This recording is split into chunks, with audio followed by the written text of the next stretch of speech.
and Caitlin's just introducing and getting people on board now. So welcome to Property Feed, and this is our webinar series for property development accounting, specifically in relation to COVID-19. Thank you for joining us all on Friday night. We're usually in person with about 100 people in a room, and this time we're doing it live via webinar. So thank you for giving up the time on Friday to join us today. So what is Property Feed? Property Feed is your platform for building relationships in the property development industry. We strive to connect consultants and contractors to clients, and we provide a forum for property development education. Your event coordinators and founders, myself, Dan Everett, and also Caitlin Thomason. And you can check out our future webinars and in-person events at propertyfeed.com.au. So today we're going to talk about COVID-19 and specifically accounting and financial planning, financial advisory, as we're joined by some speakers that are specialists in those disciplines. If you do have any questions that we can field through towards the end of the talk, feel free to email them through to events@propertyfeed.com.au, or you can use the chat function to send those directly through. So just a disclaimer, this content is not professional advice. We're just going to, if you do want professional advice, please reach out to your accountants and financial advisors. So panel host, myself, I'm a property development manager. I work for Everett Property Development Management, and we're essentially a property developer for hire, I tend to call myself. We're a development consultancy. We undertake feasibility studies, and then we essentially bring those to life. We make sure we're keeping track of time, keeping projects on and under budget, and essentially look after projects all throughout Southeast Queensland is usually our main focus for residential and commercial developments. We're also joined by Milan. Milan is a chartered accountant by trade, working for IMT Accountants and Advisors. Milan has worked in the accounting and finance industry for over 12 years, and he has worked his way up the ranks as a bookkeeper. He's worked in the public accounting space and also in the corporate sector for accounting. We're also joined by Jason Lane, who's a financial advisor for Successful Ways. Jason is the principal at Successful Ways Queensland, and he has also worked with New South Wales Successful Ways as well. He specializes in financial planning and also home loans and real estate services for retail clients. He's worked with Macquarie Private Wealth. And I believe in 2018, Jason decided to move back to his hometown in Brisbane to start the Queensland division of Successful Ways. So thank you, Milan and Jason, for joining us today. I hope I introduced you correctly.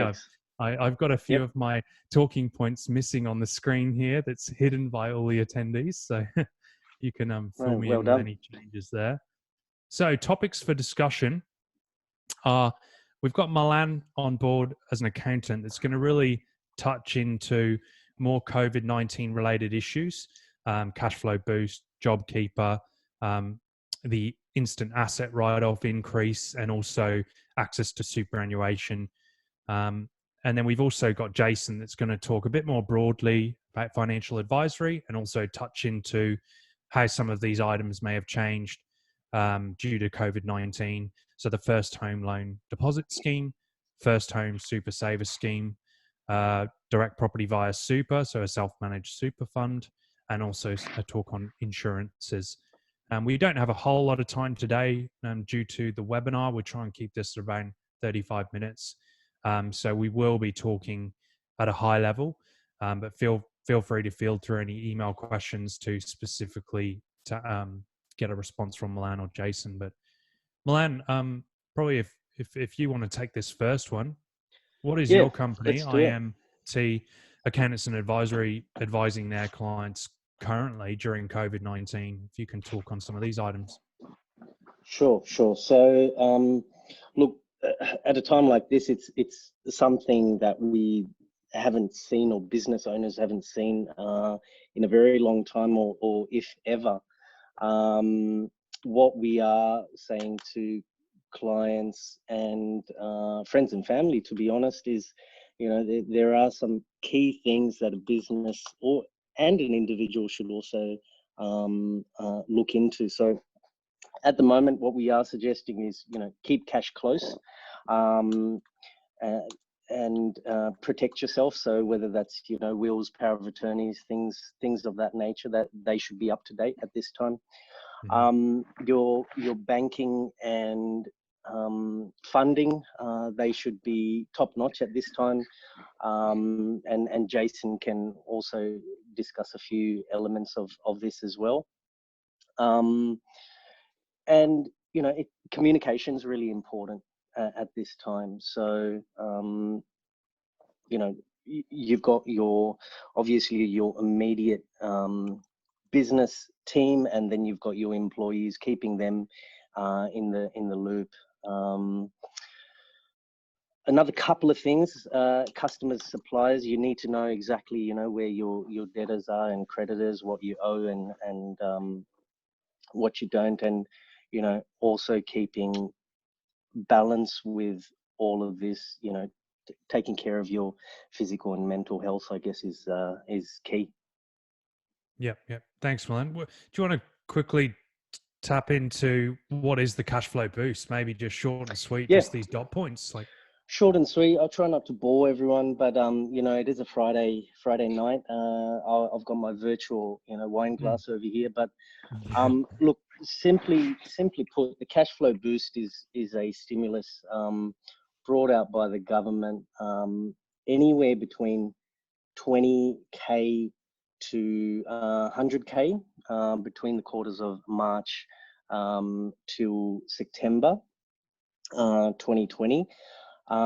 There are a few eligibility requirements for businesses, and it's something which just gets applied to a business account, the ATO GST account to be specific. So if you are eligible, you'll find out immediately. If you aren't, once again, you'll find out immediately. It's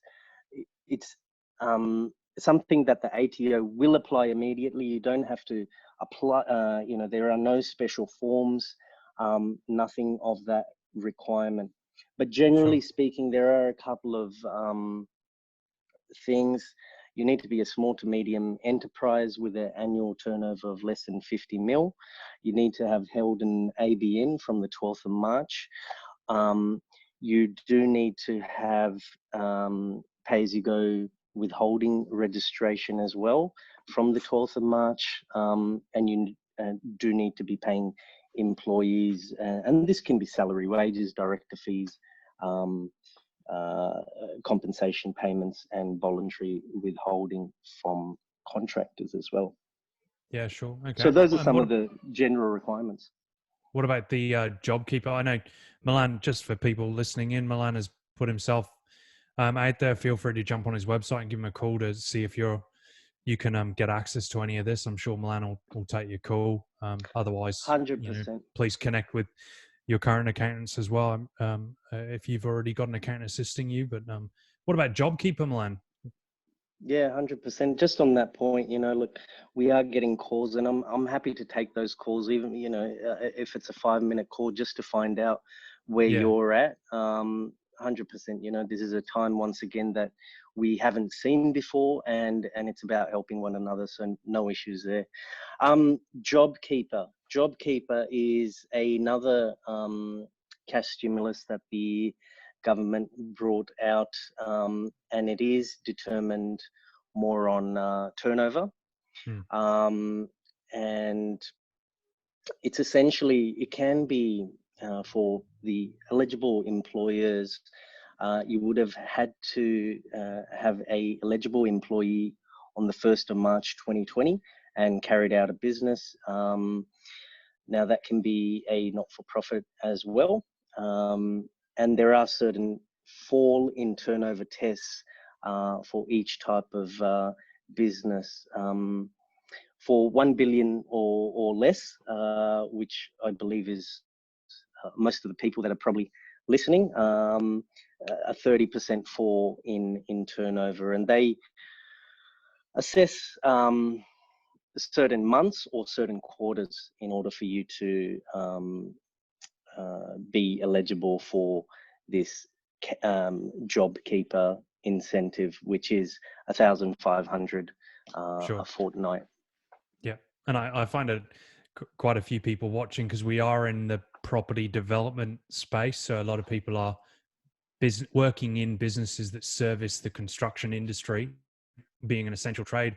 A lot of that industry is still getting cash flow. So I know I can talk personally. We are currently invoicing, but we definitely won't be invoicing as much in the up and coming months. So it's we've got some businesses like cafes that have immediate issues with a reduction, and then we've got other businesses that are servicing construction industry specifically, which are That's right. continuing to invoice, but I think is going to inevitably decline shortly That's right. due to if you track inquiry levels, I think.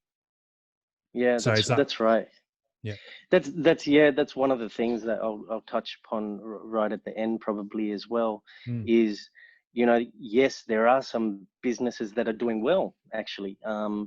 Accountants are busy. That doesn't necessarily have to mean that sales are high. mm, But we are busy. There's a tech companies. There's Harvey Norman. I've heard have done extremely well out of this, with home offices set up in a jiff. But there are a lot of those immediate, takeaway shops and cafes and gyms that are going to be greatly affected. And construction has been good so far. yeah, And with the limits in place, things are still ticking along, but we don't know how long yeah, for. That's why this JobKeeper is there, and it starts from March end till September. So it's a good 6-month period where you can continually assess whether that turnover has sure. declined or not. Yeah. And just quickly on the instant asset write-off, what's that Yeah, all about? instant asset write-off. I really love this. If people have cash, I think it's a great time to use this incentive.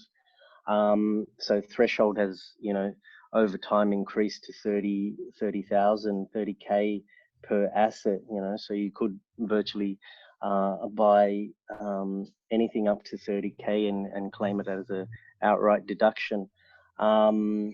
Now that has gone up to 150,000, and it's Mhm. going to be there until 30 June 2020. Most likely, this will decrease from the 1st of July 2020 and will be only available for small businesses with a turnover of less than 10 mil, and the threshold will go down to $1,000. Okay. So most likely that will occur. So if people are cash rich at the moment, do need an asset, that will help them generate some cash flow down the track, Yeah. definitely a great time to buy. Yeah, brilliant. All right, we'll just go over to Jason now. I know Jason may tap into a bit of the access to superannuation as well. So, Yeah, Jason, perfect. principal of Successful Ways in Queensland. So, what are you finding at the moment? I know we talked before. You were going to talk a bit more broadly, but also maybe on how some of these measures on the bullet points on the slide may be changing for you with current times with COVID-19. Oh yeah, like people are being confronted with mortality on a daily basis in the media at the moment because of the pandemic. So we are seeing a lot of insurance-related inquiries. There's also people looking at their short-term cash flow, how they're going to pay the mortgage. Looking to withdraw some of the money from their super. They can do up to 10,000 this quarter with another 10,000. Next quarter, but there are implications for that long term. So it's really a last resort, and people should talk to an advisor about that before going in and rating their super. Yeah.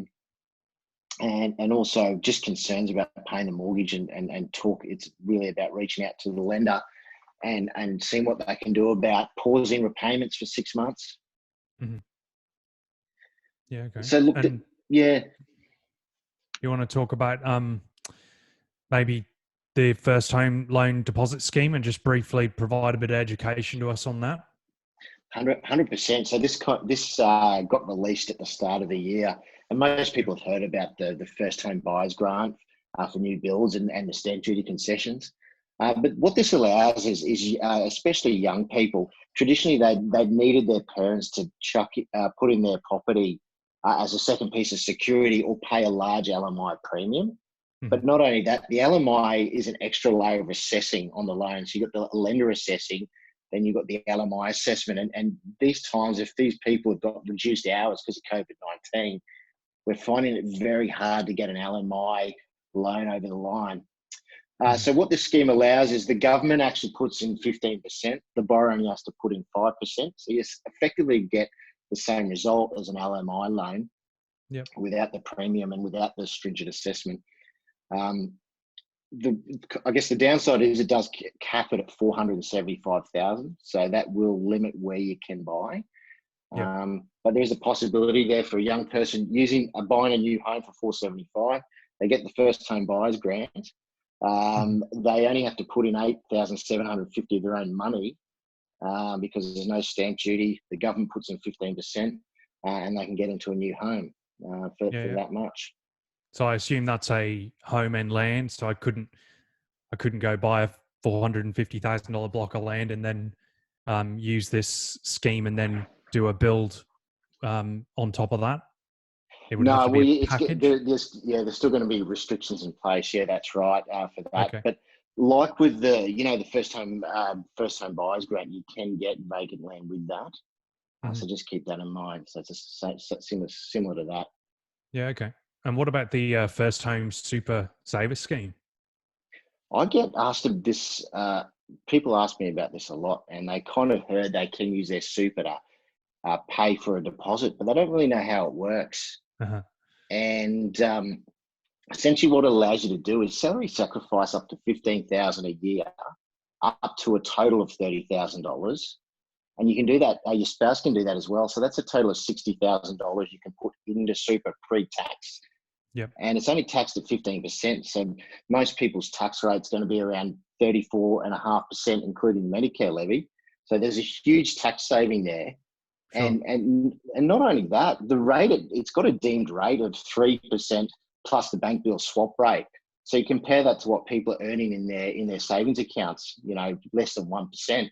There's actually, there's really no reason to save for a deposit the old fashioned way. You should be maximising the super savings scheme first before you start putting your money into the bank account the old-fashioned way. Sure. And does that? So if we utilise that, does that trigger us straight into a self-managed super fund? If we utilise that first home super saver scheme? No, not at all. So you can do this with any industry fund, public sector fund, retail fund, SMSF. You put it in. And then you take it out when you're ready to buy. You've got to use it to buy a home to live in. You've got to be a first home buyer. So there's quite a few restrictions like with all the other schemes. These are for first home buyers. But no, so that allows you to use super to get a home without having to buy property through super. Yeah. I reckon it's probably a good time to catch up with you because there's probably a few people that have used a bit of cash lately and that opportunity there for, up and coming first home buyers is going to be golden. Especially if we don't withdraw on the super that's we can withdraw on at the moment with the 10K at the moment. So what about direct property via super self-managed super fund? Yeah, look, I do get asked about this a lot. The pool of lenders offering SMSF loans is shrinking all the time. There's not really any banks doing it anymore. So it is Latrobe, Think Tank, some non-bank lenders still offering it. You can't buy a home, so it's got to be an investment at arm's length. The one exception is you can sort of buy property for your business, and that's the really attractive thing about it. People can buy property and their business pays rent to their super fund. Sure. So that's quite a good strategy. But if you're interested in doing that, the pool of lenders is shrinking. It's getting harder every month. And regarding COVID-19, look, they even though it is a separate legal entity, a super fund, they are looking at your business, at your job, your contributions. So they are still going to look at what's happening to your work in your job right now in your business. So it is not immune, unfortunately, to the effects of the pandemic. Now, thanks, Jason. Insurances? Yeah. Now you wanted to Look, talk about that a bit. this has been a crazy year in the last sort of 6 to 8 weeks. And initially, a lot of the insurers were excluding COVID-19. We had business owners wanting to do buy sell, mum and dads wanting to get life insurance, and TAL and a lot of MLC and a lot of guys were going to exclude COVID-19 for certain professions. But the Financial Services Council got together, got all the retail insurers together to agree to not exclude COVID-19 for any retail policies. The thing is, guys, Q Super, that's a big public sector fund in this state, they are still excluding COVID-19 on new life insurance. So it's really only the insurers that are proper medically assessed insurers, what they call retail insurers, that are going to offer you cover. So a lot of those sort of default covers through your industry or public sector funds, there's a good chance they're not going to cover you. So it's, if you've got any doubts, you should talk to your fund or talk to an advisor. Yeah, yeah. And do you advise in the insurance space? Is that part of the Successful Ways business? 100%. Yeah. Yes. Yep. Brilliant. Okay. Just going to go on to the next slide. So these webinars do cap out at about 35, 40 minutes. So please excuse if they do cut out on us. But this is a question just to all of us, Jason, Milan, and myself. Basically, what are we finding with the current trend in the property development and construction industry? And probably premised on the fact of thinking in relation to small local businesses and property developers. And I'll probably add a few things that I've come across. Conservatives and conservatism, really, a lot of people being conservative, increased levels of due diligence from pretty much everyone, specifically lenders, banks. I'm getting phone calls from banks that I normally wouldn't get, but it's just an additional level of due diligence that I can see the banks going through.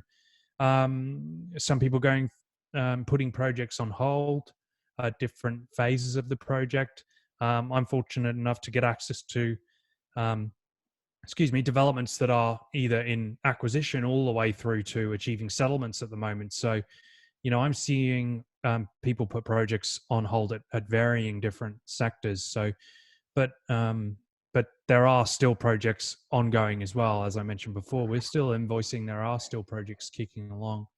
Reduction in sales transaction rates, but construction sites are still continuing, and also authorities are supportive of that. When I say authorities, people like Brisbane City Council, Queensland Urban Utilities.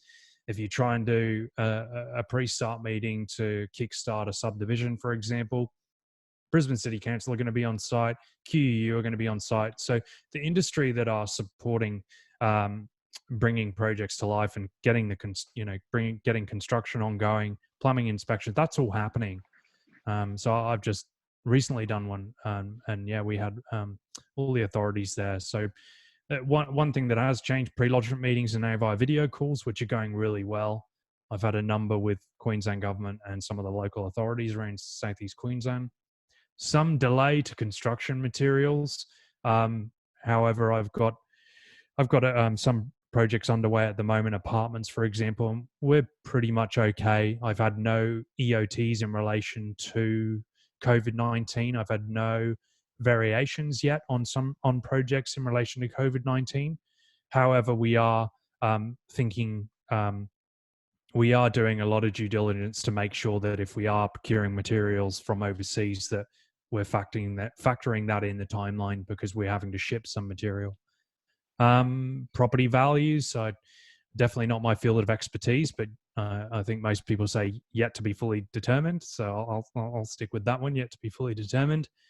But yeah, for small businesses servicing the property industry, we are continuing to work on projects, albeit some are on hold, but we are working hard, and I've found that directors are working very hard to and employees as well to learn to adapt to these current times and working remotely, working online. But yeah, what about Milan, Jason, if you guys want to jump in from your perspective and see current trends? Yeah, so sorry, Milan, you go. No, sorry. Yeah, I think spot on there. I've spoken to a few real estate clients, and it's a mixed response. You're right. There are some clients that you know, they've received a great outcome for the sale of a property last week. Mm. There is another real estate client that feels, you know, property prices may drop to 20 odd percent. But again, these are all speculations. I've had some clients in the construction space where they've said, you know, some of their contracts have been put on hold and they've gone into the re-tendering process. So essentially people have, they're tighter margins essentially. Yeah. So things are still continuing, as you said, spot on. But I think there might be some tight margins out there for the bigger jobs. Yeah. Sure. Jason, you want to add anything to that? Well, I've had a lot of fear just regarding rental income as well. There was a huge backlash last week regarding the Palaszczuk government's rental relief package. Luckily, you know, some of that got reversed. Some of the more unreasonable aspects of that. And yeah, just had a lot of concern about from my clients having properties and tenants being able to stay in there for 12 months, not show evidence, live there rent free. Luckily, that can't happen anymore. So they do have to show evidence. You know, it can go to the RTA for mediation, those kind of things. They will have to probably pay it back as well. So that is a really good. So it's a lot of people in the industry emailed, including myself, and a lot of my clients emailed Premier Palaszczuk's office. And she listened. So that was good result. Yeah. No, good. Thanks for talking a bit about that. I know my talking points are very much construction related, so it's good to hear, you know, a bit of different side to the industry out there with property. So we would like to have some questions, but I think it's probably going to be best to email them through as we're just running out of time. So feel free to email any questions through if you've got any questions for myself, Milan, or Jason, and we'll make sure the guys respond back to you. And I'm sure Jason and Milan are more than happy to receive a phone call as well. Sure. Absolutely. Anything else that you want to talk, that you want to leave, Milan or Jason? Any thoughts? No. I think you know, we've covered a lot of things in the half an hour, and kept it really to the point, which we want to do, and we don't want to bore anyone, and give you enough to, I guess, think about, and then go from there. And as you said, we're available to answer any calls. Feel free to call or email. Yep. Jason? 100%. Yeah, I agree with Milan there. It was a good, short, to the point discussion, and happy to have a chat or reply to any email questions. Yeah, definitely. And for people just dialing in to this, because we'll post a video after, it's 7 p.m. now on Friday night, so everyone needs to go have a glass of wine and some dinner. So we wanted to keep this one short and sweet, introduce the key topics. You know, if you haven't had that opportunity to have that good discussion with your accountant or financial advisor, you know, now's the time to do it. And thank you, Milan and Jason, for giving your time to, you know, provide your insights for this. So thank you. Milan's business is IMT Accountants and Advisors, and Successful Ways. Jason, myself, I represent Property Feed, and we run Everett Property Development Management. So feel free to reach out. And keep in touch. They're our website. That's our website. Thanks, there. Guys. And thank you very much. You. And enjoy your Friday night, everyone. Thank you, Dan. Thank you. Bye, guys.